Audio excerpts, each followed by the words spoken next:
Prepare, respond, survive. When seconds count, train with the best. Fire facilities, custom steel towers built for real-world fire training. Be ready, be resilient.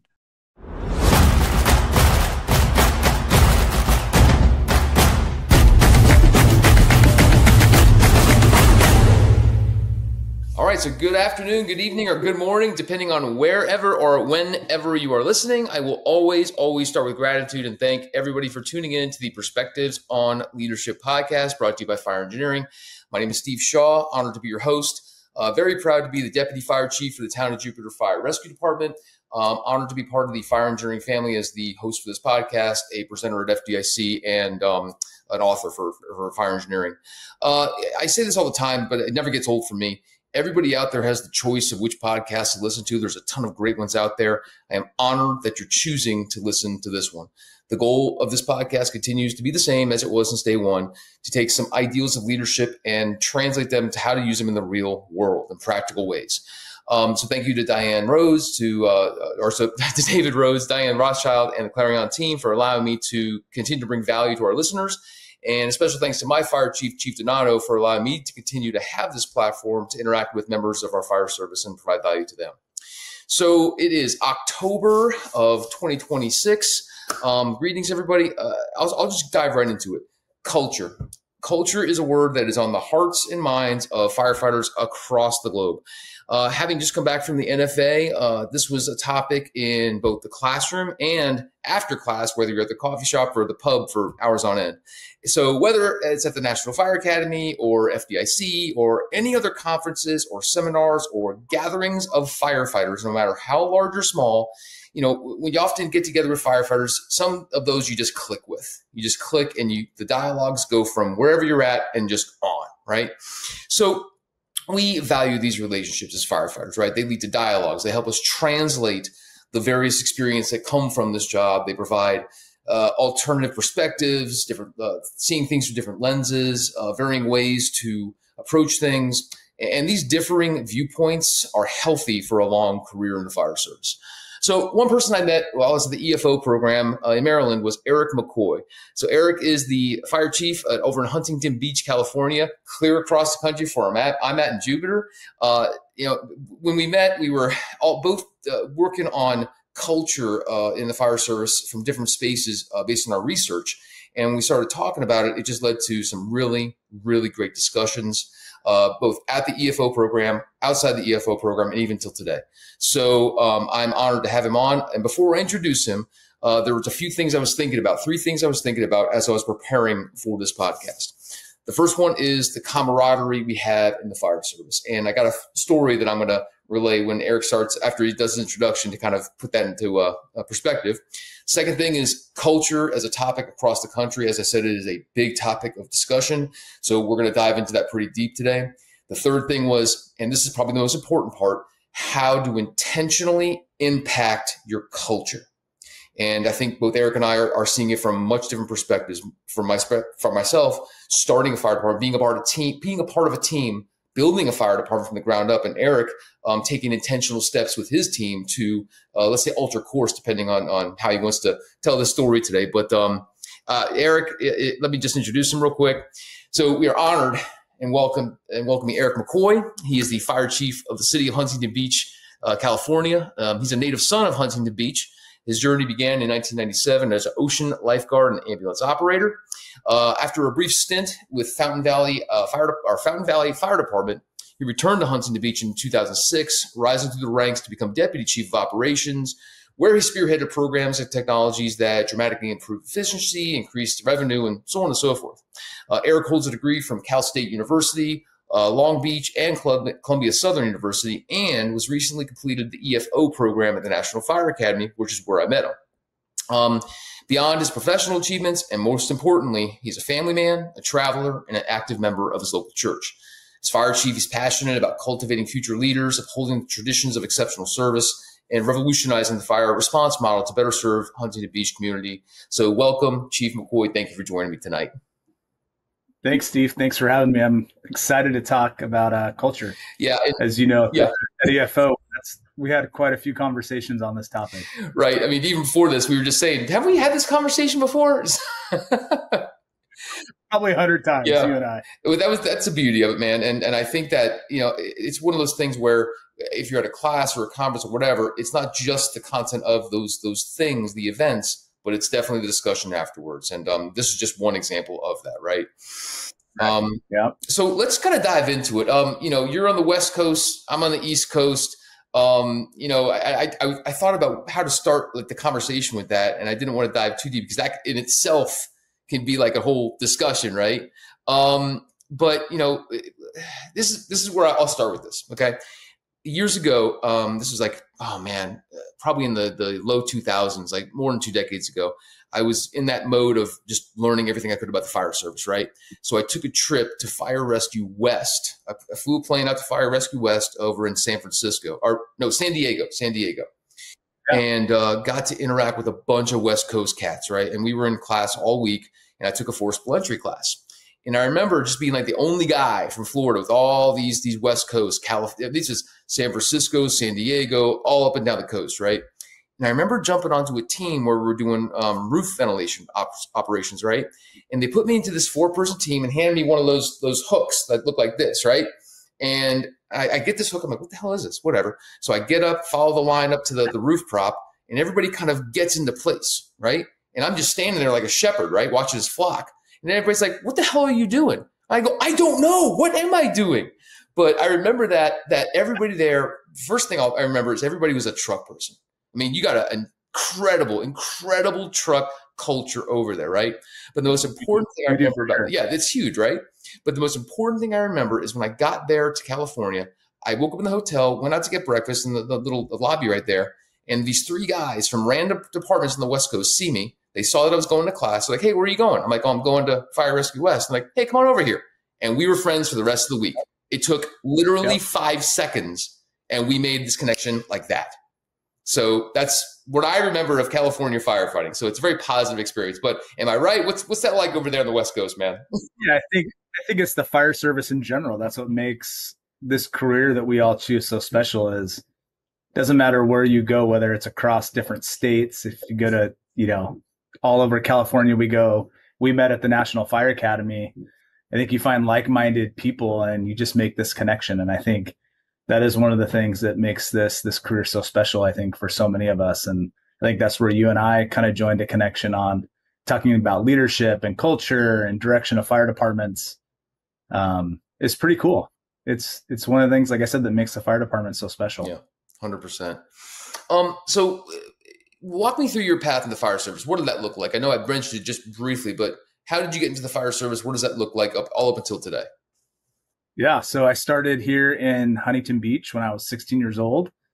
I was in high school, and our lifeguard department hires beach lifeguards when they're 16, and that was my first little taste of public service and a paramilitary organization, and I was hooked from day one. So I always brag here in my role as the fire chief, I've been getting a paycheck from this city since I was 16 years old. So it's pretty awesome. And then I just rose through the ranks. I became an ambulance operator here in our town as an EMT. And then when I went to paramedic school, there was no openings here. So I went to a neighboring city for like 3.5, 4 years. And then I came back, and I've had some really, really cool opportunities. Like so many people in the fire service rose through the ranks of firefighter, paramedic, captain, battalion chief, division chief. I had an opportunity. For us, we're unique. We have our marine safety division, which is our lifeguard division. So I got to go down and run. We got to kind of switch for like a 2-year period and go from being a firefighter my whole career into going back into being a lifeguard for a couple of years, and then came back as our deputy chief of operations. And then January this year, had the opportunity to take the fire chief role, which is super cool for us here.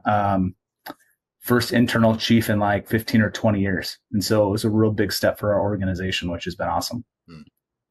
You mentioned the lifeguards as part of your fire. Then the lifeguards are part of Huntington Beach, or is it a separate? Yeah, our lifeguards they all report to our deputy. We have a division chief down at our marine safety division who they're part of our operations. So they report to our deputy chief of ops.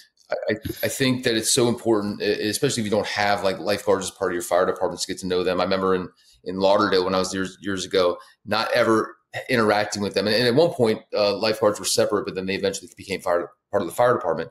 And I'll be honest, before I got to know them, I thought they were a bunch of knuckleheads. I was like, these guys, whatever. And then I got to meet this one guy, Gio, who's one of the lieutenants, and he came to us for light duty for a little while. And this guy just blew me away, just professional, knowledgeable, just a rock star when it came to what he knew as a lifeguard. And it changed my perspective just by meeting him and interacting with him. So my view for lifeguards is totally different. That group is so incredibly professional, and they're such a talented group. So we've really ingrained them in this culture, just into the fire department in general. Has been a super important part of what we've done over the last couple of years. Love that. I love it. So, we met at the EFO program at the National Fire Academy. So, and I think that each person I've talked to that's been through that program has definitely had their own individual pathways to getting there, and their journeys and their learning across the way. So for you, how was that journey? In other words, what was the program like for you? What did you glean from it? And how did it change maybe the way you approach things? Yeah, I think that the National Fire Academy, I think anybody that's been there will tell you it's a special place. For me, we didn't historically in our organization, we didn't have a lot of exposure to the National Fire Academy. And so when I was the deputy chief, we had a fire chief that came in from an outside organization and really became probably the biggest mentor in my career, a guy named by the name of Scott Haberly. And he was an EFO grad, and he started talking about National Fire Academy and the experiences he had. All of us were like, wait, what is this place you're talking about? We knew the NFA and the EFO program existed, but didn't really know much about it. And so he urged me to apply. And I think, like you said, everybody has their own story. And I think our classes had a few little hiccups, whether it was COVID or government shutdowns. I think, but at the end of the day, I think my experience at National Fire Academy was awesome. You're drudging through writing the paper and all the work. But I think that last day that we graduated, to see everybody, we were excited that our journey was over with the EFO program, but I think we were a little sad knowing that was our last time coming back to an EFO class at National Fire Academy. There's a little bit of sadness there. And I think some of the instructors that we had, they're the best in the industry. Like one of the guys we had teach our class, a guy, Chris Cotter. I mean, talk about a guy who's just been there, done that, and just what a complete professional and leader. So yeah, you get some, and it's awesome to just get out of your bubble, whether you're in Florida or you're in California. I think it just helps raises your perspective. It gets us up on the balcony that they taught us. Right? It's good to get out of your county and your state and meet some other people across the United States that are dealing with the same issues that you're dealing with in your home organization. I'm writing this down at the same time. I tend to take a lot of notes here. So if I'm stopping, don't think I'm not listening. I'm just trying to gather all this down. You mentioned outside chief, like you had an outside chief come to your department, and that kind of struck a chord with me. In other words, sometimes whether it's somebody else from outside coming in or us leaving the walls of our organization that maybe have never done that before to go to places like up there or to larger conferences like FDIC, where there's 37,000 firefighters from across the country. Yeah. You're just going to run into people from all across the country, if not the world, right? So you're putting yourself in a situation where you're going to expand your horizons. But sometimes it just takes that impetus to get out there. Because I think I was kind of in the same boat, coming from a pretty good fire department back in the day in Lauderdale. In South Florida, there was no need to go much else outside elsewhere. We just had a lot there. But then when you do, you have those opportunities to have your perspective changed, maybe challenged, and see things from a different way. And you mentioned the last thing, people dealing with the same issues. I think that resonated with me, because isn't that the case? Like whether you're California, I'm in Florida, when we get down and talk, we're both dealing with the same issues, no matter where we're coming from. 100%. Yeah. It's a wonderful thing, because that's that common ground where we can work together to try to figure out what's worked for you, what didn't work for you, and so on and so forth. I love that. So I know that we've had a bunch of conversations like during the program and whatnot. And I mean, let's just dive into culture, man, because like I said, it was something that, kind of got us started to talk, and, whether it was the research we were doing from our different perspectives, for the papers we were doing or just in general. So why for you culture? What spurred that? Yes, I think if I sum up why culture is important when I talk to other fire chiefs or we have this conversation, at the end of the day, to make it super simple, as chiefs, if we get the culture right, everything else falls in line in the organization. And we've seen that here in our own department. And it doesn't matter what your legacy practices are that have maybe been happening for 20, 30, 40, 50 years. There's always area that we can make change and improve what we're doing. When we look at legacy practices, sometimes we look at them, we're like, hey, that's a really good legacy practice. It makes sense. And at the end of the day, it still benefits Mrs. Smith. But I think what we've seen is that if we get culture right, our employees are more happy to be there. Here, they have higher levels of job satisfaction. And if we have high levels of job satisfaction, they're going to do really well in the op. They're going to want to excel. And one of our core values is exceptionality.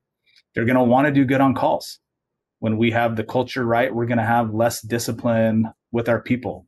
When we have culture right and it's aligned with our visions and our values and our character traits, they're going to treat Mrs. Smith with more respect.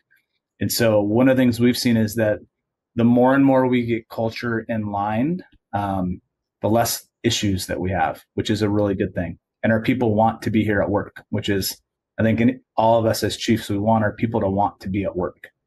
And so you get culture right, everything else just falls in line. I dig that. So, and there's a couple of questions that we talked briefly about beforehand, but like you and I are in interesting situations right now. Like, for me, for example, coming from one department into another, where we are about to hire close to 93 individuals into our organization, right? And the vast majority of those, or a good chunk of those, are coming from other organizations. So, but regardless, we are creating a culture here. So the challenge we are met with today is, okay, we are developing this culture. It's going to be this Jupiter culture we keep talking about. And regardless of where you're from, the dichotomy is these people that we're hiring are coming because of their experience, their pedigree, everything they bring to the table through a career's worth of service, right? Or a chunk of a career through service. But understanding that, hey, here's the boat we're on. This is the direction we're going. So no matter who's coming on that boat, in some way, shape, or form, some bigger, some smaller, they're going to have to adjust or change or just adapt to this culture that we're putting together. Whereas you were at a existing fire department and you had to address culture. So let's talk about that for a second. In other words, let's talk about the health of a culture. Maybe what does that look like versus maybe what it doesn't look like. Yeah, so I think for us, when we, like I said before, we had a chief that came in that allowed culture change. And so sometimes when we talk about culture change, I think if we're going to do culture change in any organization, to make it as simplistic as possible, the guy in charge, the fire chief, has to be on board with culture change or it's never going to happen. And so for us, we were lucky. The chief that came in, he was fully on board with us changing the culture. And I think as we looked at culture change, one of the things we realized was whatever culture we were going to come up with, it couldn't be a bunch of chiefs sitting in a room coming up with the culture. But that was for us because we had a bunch of legacy practices and people already on board. So that's going to be a little different for you as far as culture change. But we really gave the voice to the organization in regards to like, what did they want the culture to look like? And so we came up with the core values that are in a document that we now call our leadership ethos. And when you look through the document, we didn't write any of the ideas of what each one of those values look like. And when I say that, it's what does it look like in the fire station? What does it look like in the external customer service that we're providing to the members of our community and the million visitors that come here every year? When you look through that document, there's not a single chief that wrote any of that. That was written by our people. And so that provided a really good framework for us to have a really good understanding of like the people in the organization. Some of them had been here for 30 years. Some of them had been here for 6 months. Some of them were full-time employees. Some of them were 16-year-old lifeguards on the beach. everybody had a voice in what do these core tenets that we had, what do those look like? What is that like tangibly, like what does that look like in the service that we're providing? And so I think it was a little easier for us because it wasn't just something that we were ramming down everyone's throats. It was a collaborative effort with everybody as far as like, hey, like, what do we want this culture to look like? What do we want HBFD to stand for? And so I think we got a lot more buy-in by doing it that way. You know, and there's a lot that you said there in terms of first of all, the fire chief having to be on board. That's so critical. That's so crucial that sometimes that mismatch between upper management and ops, right? We hear that all the time. Whether it's in the training ground where it's like, okay, we're going to train you here, but then I'm going to show you the real way to do in the field versus that mismatch between those that are in administration versus those that run the calls, right? And having that good connection with the folk in the admin role versus the guys actually making the difference out there in the field is so critical. But yeah, that's the number one thing, right? And I know that out there, in our conversations and in my conversations with other people, sometimes a lot of individuals or a lot of departments struggle with that. That they struggle with, for whatever reason, there's a mismatch there, and that causes a lot of consternation, a lot of angst, let's say. So, and the other thing you said is this leadership ethos thing. And by the way, when we were talking about that in class and you brought up the leadership ethos and you sent me those documents and I was looking through them, I think I told you this, I was just blown away, not only by the content that was in there, but how it came to be. I mean, I was just floored by the way that was done. Between getting the buy-in for the people, getting a little bit of skin in the game for them to create part of that document that everybody's aware of. It was just really powerful. I'll be honest, as we are, I'm working with my training chief right now, Rob Ramirez, and my EMS chief, Tim Roach. So we're working right now on creating that calendar of training for next year. It's going to be something like, it's going to be ridiculously crazy next year with. I can't even imagine, bro. I mean, listen, it's crazy. It's going to be crazy, but it's going to be amazing, right? But in terms of what you just said, getting the culture right from the beginning, right? You have to get the culture right, and everything falls into place. For us, it's the same thing. We've got to get this culture right. Yeah. But to the point, we have a lot of people coming in with traditions, shared experiences, different things that have worked in the past, different cultures. So how do we start off fresh, making sure everybody has a very clear, crystal clear understanding about the culture we are trying to build and put together? And to put a pin in that for a second, I guess you can expand upon that all throughout the fire service in a variety of different ways in terms of clear communication, whether it's, I don't know, starting a special ops team, whether it's a competition team, whether it's an EMS division that's trying to go through a massive change, whatever. It's somewhat modular, I think, in nature, but that crystal clear communication is important. Like we intend to deploy a model of which you've kind of shown us in that leadership ethos thing. It's so powerful. But just staying on that for a moment, what has been the experience with that? Like, how has that been received?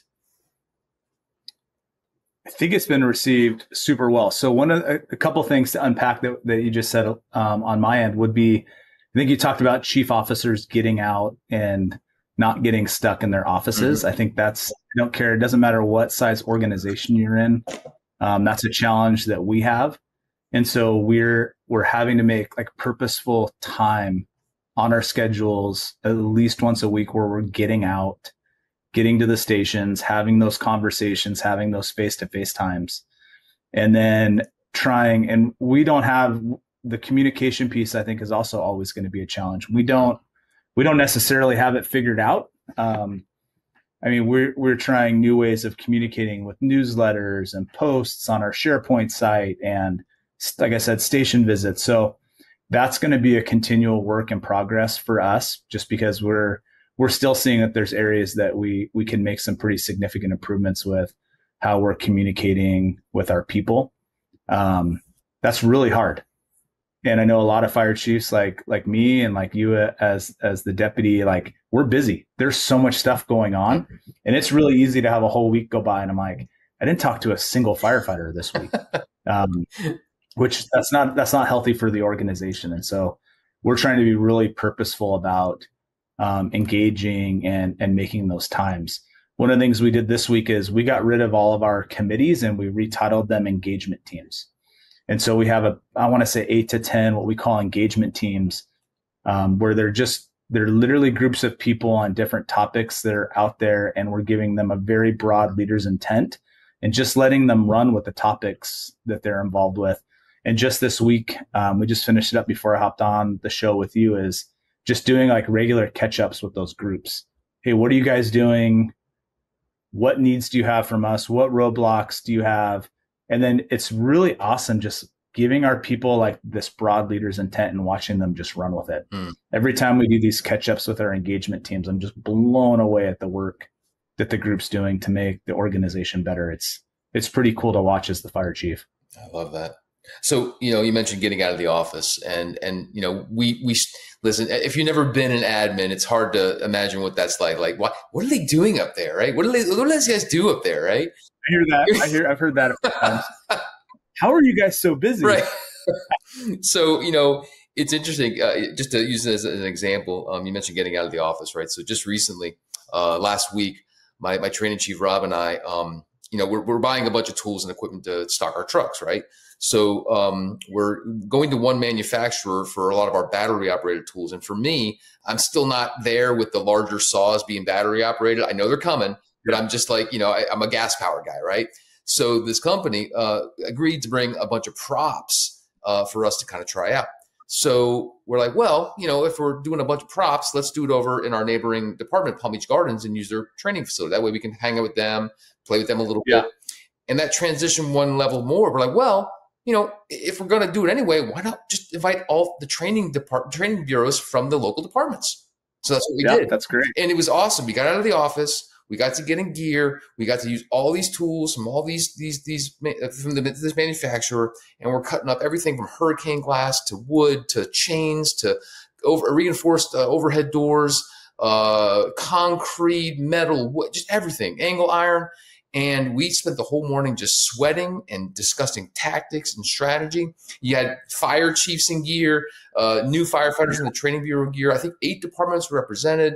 Local fire academy was there.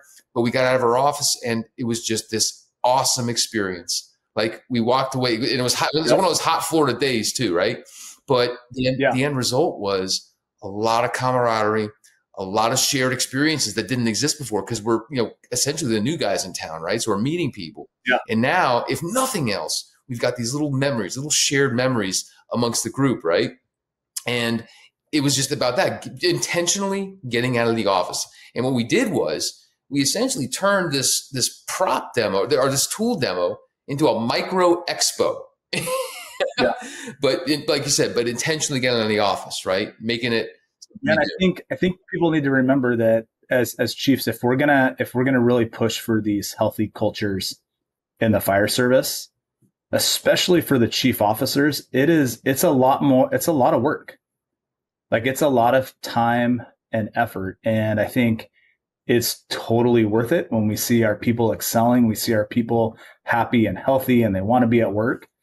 But as chiefs and chief officers, it's really easy to just be autocratic and sit in the office and not have any engagement. And so if we do this culture thing right, it should be a lot more work on fire chiefs. Mm-hmm. If you're going to do this right, it's a lot of work. Yeah. But I think any chief that's seeing the benefits of a positive culture, a healthy fire department, it's worth it tenfold. So, but it's a lot of work. No, you can't just rest in your laurels. It takes work. Like, it's not just one and done. It takes continuous work. There's no doubt. It does. You mentioned a couple of things before I ask you this next question, but like different ways to communicate. That kind of rang a bell with me. Right now, in the last week, we had our executive assistant. She left for another job. Amazing person, but she has had this ridiculous opportunity, so she had to leave. In a very small department right now that's still growing, losing one member is quite critical. So, big deal. Yeah. So for us, the agreement amongst us was, guys, listen, we're going to over communicate, like ridiculously over communicate in the meantime while we're looking for somebody new, because it's not a matter of if we're going to drop a ball. We're probably going to drop something. It's a matter of how we pick it up and get it back into the air, right? But that idea of different ways to communicate, I like that, because some things work, some things don't. Generations come into play. There's so many different ways to communicate. And yet today, what do we hear? You know what the problem with this place is? No one communicates. How is that possible with all the different ways we have to communicate at our fingertips, right? Yep. You mentioned, Steve, you brought up one thing right there is you guys are going to drop some balls. And so I think one of the things we've realized in our culture is, as chief officers and throughout the organization at every rank, it's this idea of embracing mistakes. And I think you and I had talked about this before, that as chiefs, if we're expecting grace from the troops, then we better be willing to give it. And so one of the things I think that we've done really well in our organization with culture is this idea of being a mission-driven culture. We're all about the op and the service that we're providing, but giving our captains and especially our officers, all of our people, some grace, celebrating when they make a mistake rather than always just jamming them up and they're getting in trouble. I think that's one thing that's really changed our department is like, it's okay to make a mistake. It's not going to be held against you forever. And depending on the mistake, what happens after may be different. That's a whole nother conversation. But I think you and I had talked about this idea, and something that I'm really proud of is this differentiating between a mistake of the heart and a mistake of the mind. Yeah. And as a fire chief, I'm totally okay with a mistake of the heart. And what that means is our people were in their minds, they were trying to do the right thing for Mrs. Smith or for each other. And maybe it missed the mark. It didn't go great. Man, what a great opportunity for that to be a learning experience for the person that made that mistake. And then we compare it to a mistake of the mind. Those are the ones that get a little more difficult when we talk about discipline. And that's someone's like, no, I'm going to do exactly what I know I shouldn't do just because I want to do it. And that's a whole nother area. But I think what we found is 99% of the mistakes our people are making are usually a mistake of the heart. And that's okay. And we embrace that and we actually celebrate those mistakes. And so I think that's a big part of an organization being healthy, which as you know, and probably a lot of listeners, that's not a common occurrence in a lot of organizations, unfortunately. No, it's not. In fact, you say that, and not that I didn't experience it in my previous organization, but even now with this new department, we're doing so much. I often tell people, man, if I showed you my task list, you'd jump out of a window. The amount of stuff it takes to create a fire rescue department from the ground up is just astronomical. I mean, it's just crazy, right? But here's the thing about it. And I was talking to my boss about this. Some days I go to him and I say to him flat out, I feel like I'm failing. Like, this is a day or two behind. I forgot this. Oh my gosh. But the relationship we have and the culture he's setting is, yeah, it's tough, but listen, I got you. It's okay. Yeah. It's all going to be good. Like, I'm not afraid to fail, if that makes sense. Like, I know there's been times in previous years ago where I felt if I failed, I was going to get in trouble. And that's what it wasn't that I was afraid to fail because I was going to fail because I was going to get in trouble, right? Like, if someone's going to discipline me or something, right? And I don't feel that anymore. It's totally different blanket of warmth almost, if that makes sense.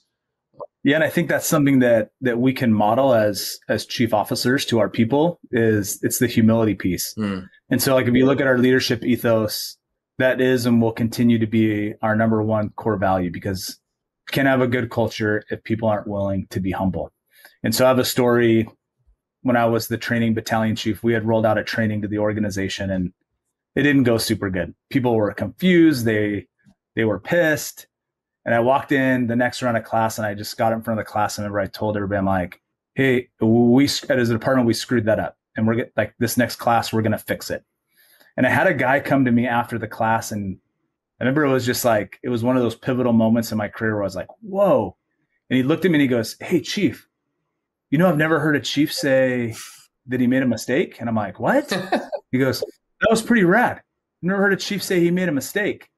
And so I think even all the way up to the fire chief spot, when our people can hear us be humble and just admit that we made a mistake and then make that course correction, that's contagious in the organization. People are going to be more willing to do that if they see the chief and the chief officers doing that.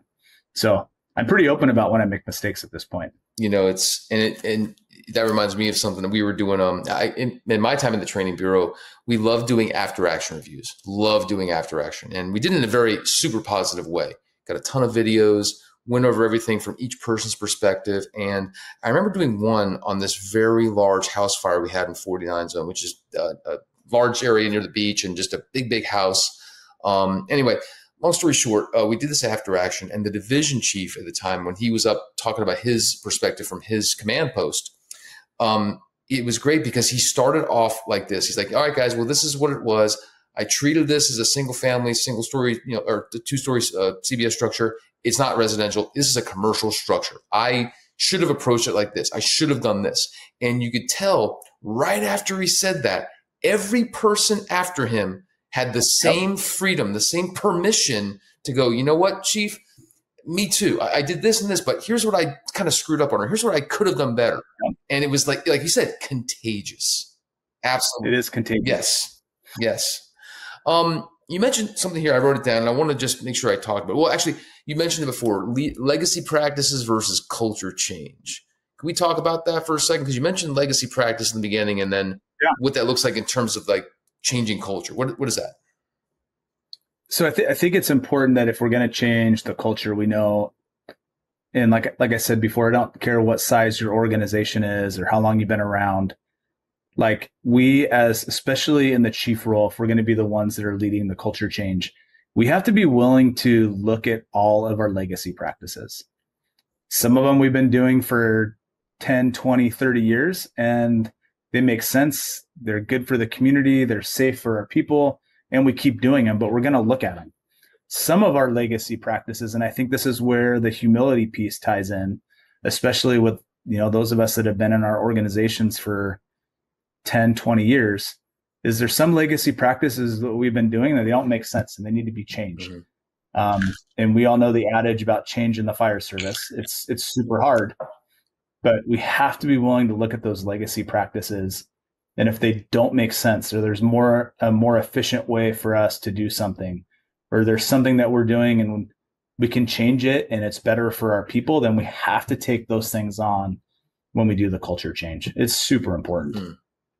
Yeah, that's, it's interesting. My boss is one of the things we say right now as we're having our meetings and our gatherings and just starting to put things together is one of the common things we say is, hey, this is what I knew from my previous agency. This is what I'm used to. Let's talk about what you're used to and what you're used to and come up with the best plan. The best idea has to win, regardless of where it came from. The most appropriate plan needs to win. And it's nice because everybody in the group is humble enough to go, well, this is what I used to do. Either I think it's good or, what, this is what we used to do. I don't think we should do this. And this is why. So it's cool having those discussions because you see just in our little small sphere of influence right now, how different we've all been raised in the fire service and the different practices that we've just deployed through the years and maybe not knowing just it was right, wrong, and different, or there was other options. But it's good to have that humility to look at those practices because some are good, like you said, and some legit need to be changed. So, one of the things I ask a lot when I do these podcasts is about like trends. Like, for me, I travel around a lot. I teach a lot. I go to different conferences and stuff, and you get to see kind of trends that are out there, from whether it's regional differences, town versus county, urban versus suburban, all that jazz. For you in your world, as you talk to your firefighters or travel around taking classes or whatever, have these discussions, do you see any like trends that are out there right now that you're identifying, let's say? Yeah, I think the easy one, but one that's super important is just the mental health piece for our firefighters. I think that is a legacy practice that there are still a lot of fire chiefs and departments that they're challenged by it, right? I think we still have a lot of fire chiefs and executive level chiefs in some departments they're still on the old adage of just suck it up, don't say anything. This is a sign of weakness. And let's be honest, all of us were probably that way when this mental health stuff came out as well. But I think like in our organization, we've just fully embraced it, and we're not anywhere near being done. And in our ideas and the things that we want to do, but just giving resources to our people and their families for mental health, and making those things easily accessible, is super important.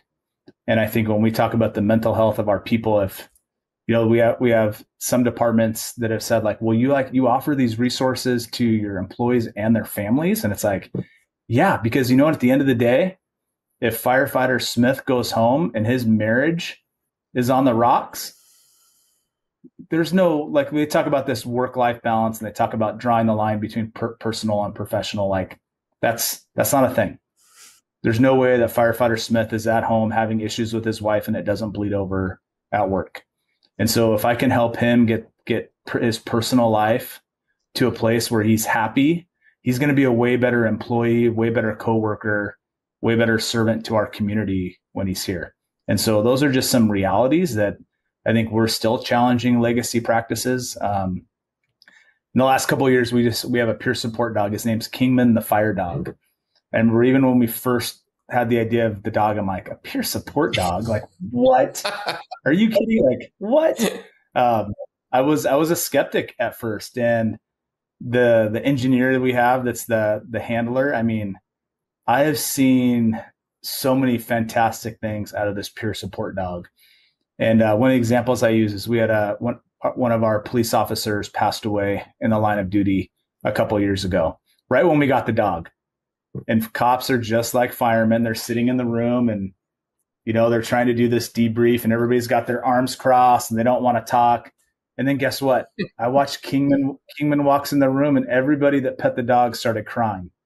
And so it works. Like we've seen it work. And so I think just challenging, like I was saying, some of our legacy practices in those areas, it's super impactful for our people and their families. Right. I think one of the things that we really try to show our people, and like I said, we're not perfect, is just this idea that I want them to know that me as the fire chief, the deputy chiefs, the division chiefs, that we care about them. And so those are just those added touch points where if we can provide resources so they feel like they're cared for, they feel like we care about them. And it's simple as somebody's off on long-term IL and someone's assigned to checking up on them once a month. Love that. Like, do you know how far that one phone call or text goes for a member of the executive command staff to somebody that's off on IL? That can change their whole day. Yeah. And so just these extra little touch points are super important. You just said extra little touch points. Those little things, sometimes the littlest things mean the most, and they can be the simplest thing to us, but just the exponential power they have and the viewpoint of the other person receiving it, massive. Yep. Yeah, we think little, but they're not, right? They're little to us, but they're not little on the receiving end. That's for sure. It's interesting. You mentioned mental health, and we're taking this very seriously. Where we're working right now. It's also interesting. You're right. It's I don't know if regional is the right word, but I can remember going to a conference a few years back in Maine. And this is one of the best conferences I've ever been to. I mean, these cats in this upper area, in New England area, the Northeast, they were dialed in. In this conference, they were there from a Friday night, all day Saturday, and into the afternoon on Sunday. And these cats were awake and attentive, taking notes, asking questions, in it. They were into this a whole weekend. I give a massive amount of credit for these guys, right?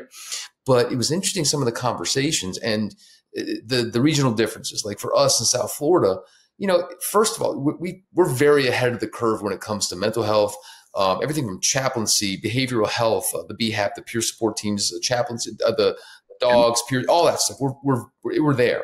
In other words, from the fire side, there's no more stigma for the most part. We've transcended that. We know it's okay to ask for help, and a lot of our programs are in place around our area. And then when you go someplace else, in this case, it was the area in Maine, you could tell that some of these cats were having the same struggles that we had maybe 15, 20 years ago. They were still struggling, trying to get to where it was okay to talk about it amongst their group of peers. And it was just interesting to see that, right? So it's definitely, depending on where you go, still a struggle in the fire service in general. It is. Yeah. Yep. And then, you mentioned the second thing that really hit a nerve with me is you mentioned you fully embraced it for the firefighters and their families. Man, let me tell you something. I'm going to take a pause here for a second. We're putting together our training for next year, right? And it's so cool because as we're putting this together, we're working on the times where, well, how do we integrate the families? What night do the families come by? For this, where do we put the families? It's not only about them, it's about their families. I mean, telling you, Eric, we have these conversations where it's about the entire ecosystem they have around them. And I love those conversations because when we start talking about it at that level, it's going to transcend. Like, we're not just thinking about the person, but their family as well. And we want their family to see that and experience that. They have to.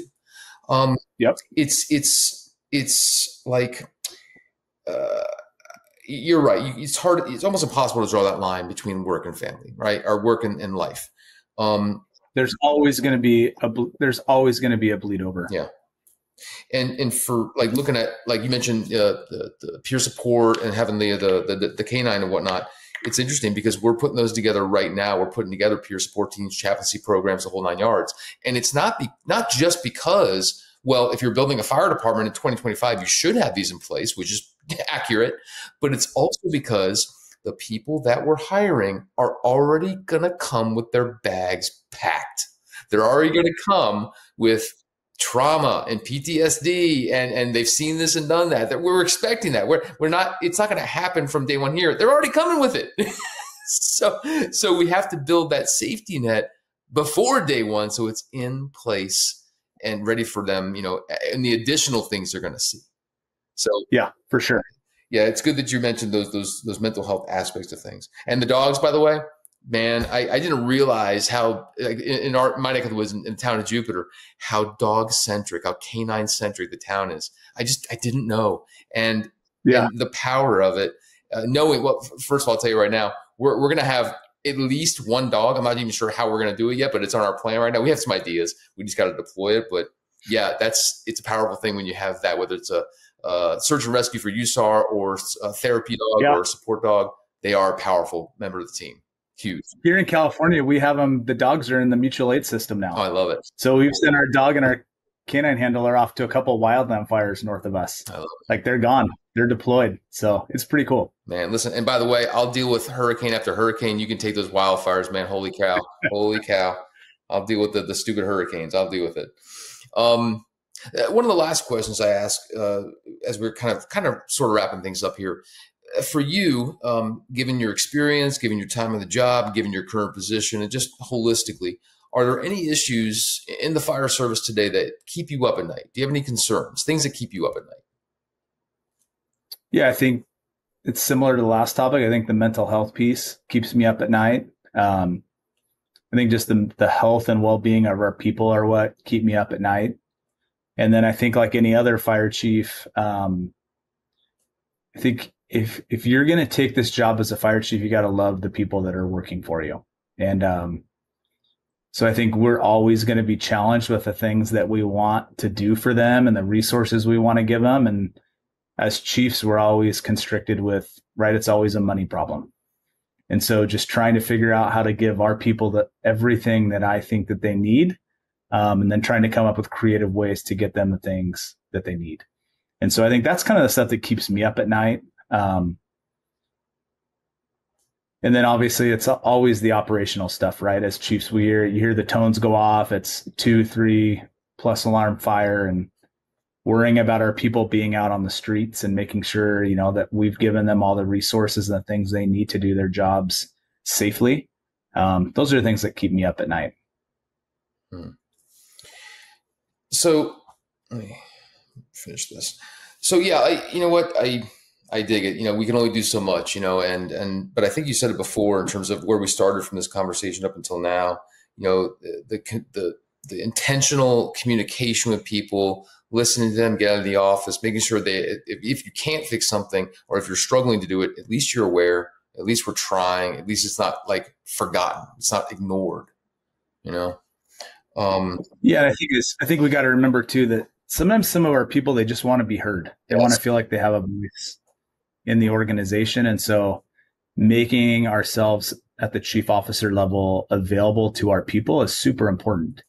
In our organization, it wasn't always like that. Like the chief, they said the chief sat up in the ivory tower at City Hall and you never saw him. And when you did see him, it was usually for something bad. That's not a healthy culture. Right. And so I really, really work hard to make myself accessible and all the other chief officers to all of our people, right? That's how we squash rumors. That's how we get out there and we figure out what they need, what's going on. We stay in touch so that we can make the best possible decisions. Like I said, it's not perfect by any means, but we're at least making like that choice to have it be one of our priorities and something that we try to do at least once a week. Love that. It's a huge practice, man. It's a huge practice. So, as we're wrapping up here, and I always do this, I write a lot of notes, just so you know. I go through a lot of these and I'm glad I take the notes, but just as I reflect on all this, we talked about a lot here today. And, I mentioned this before we started the podcast, when Chief Halton gave me the go to do this podcast, he was like, Steve, this is simple. You can talk about whatever you want, but whatever you talk about, people have to be able to use this in the real world. That's it.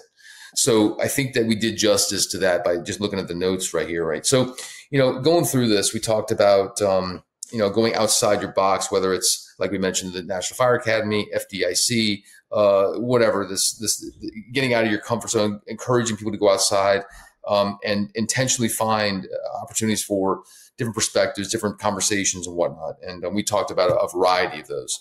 And one of the things I think we mentioned was that a lot of people out there, and I'm going to circle this, are dealing with the same issues. And that right there is so critical, to find those people that are doing that, because that's how you find maybe what's worked for them. Give me some ideas. You're collaborating, you're communicating, just trying to really harp in on those areas, right? We talked about culture, and then you mentioned this in the beginning. If your culture is right, everything else falls into place. I think that's a huge, powerful statement, right? We talked about the ways it could help, like increase levels of satisfaction, decrease discipline, and increase the respect of the people that are providing that service to Ms. Smith, like you said.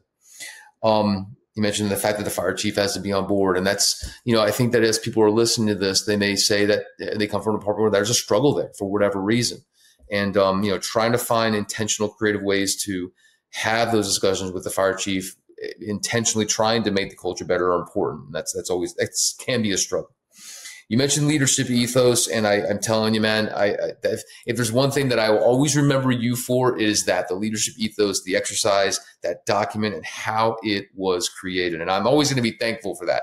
I'll always give you credit for it. I will never not give you credit for it, but dude, that was something powerful.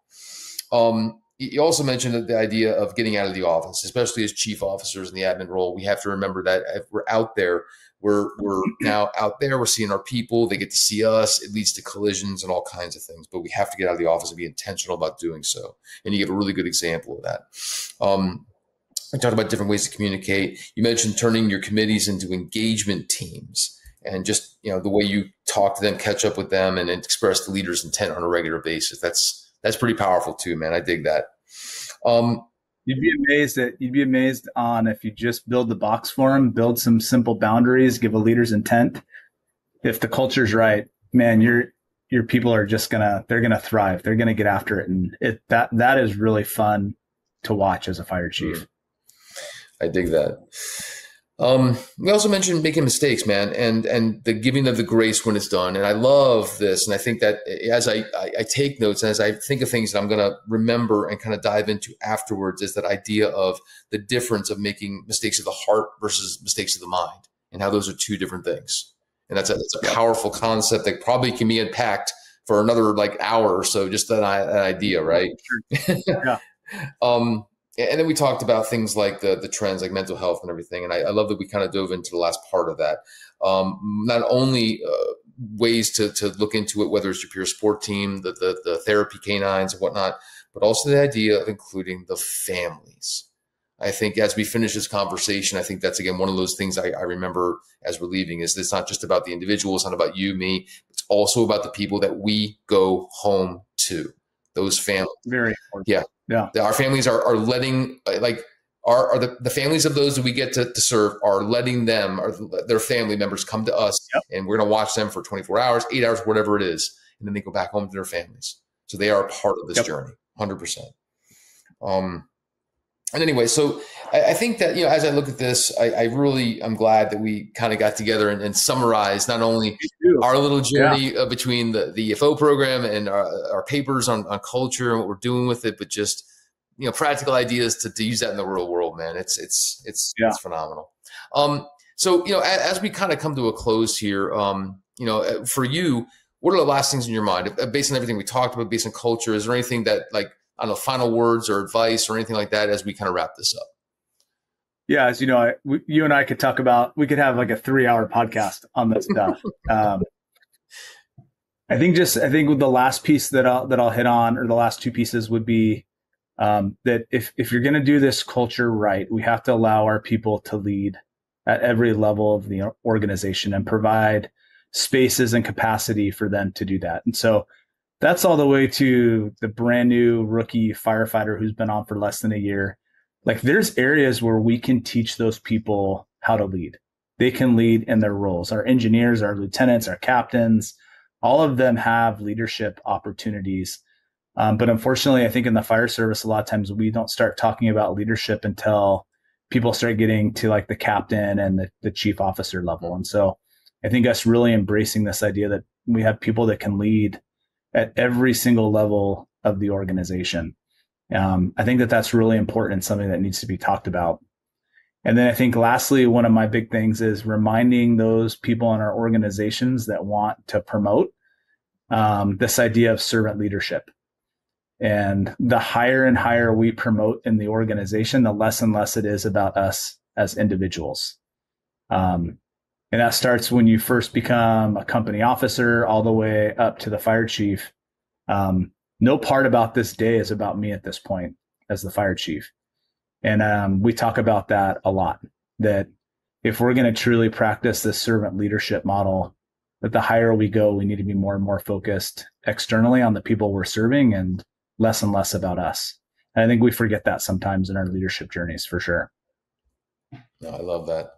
And that's a perfect way to kind of to cap this off at the end. It's not about us, it's about them. It's about the people we work, people we serve. Yeah, that's the perfect way. And talking about that culture, being that a part of the culture is critical. So, but man, listen, I thank you, Eric. This has been a phenomenal conversation. I'm glad that we right here are just an example of taking, what was a class for us and continuing that journey, continuing that discussion on, and hopefully providing value for those, like you said, that we serve. So, but thank you for hanging out with me, man. I really appreciate it.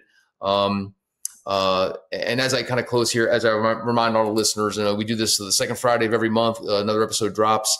I continue to receive texts and emails and occasional phone calls for thanking me or just something they remember from the podcast. So thank you for that. Please keep those coming. That means a ton, and make sure it reminds me that we are providing value, so it's appreciated. I'll leave you with this. Chief Halton always reminded me that, like, FDIC is a tactics conference. Whether we're talking about how to force a door, how to pull a line, throw a ladder, or in this case, talk about leadership and how to deploy that in the real world. So I encourage you to take this information and go out there and deploy it. And thank you for tuning in. Eric, once again, thank you for joining us, man. Thanks for having me. I appreciate it. Yeah. So everybody out there, have a wonderful day or evening or morning, and we'll see you soon. Take care. Prepare, respond, survive. When seconds count, train with the best. Fire facilities, custom steel towers built for real-world fire training. Be ready, be resilient.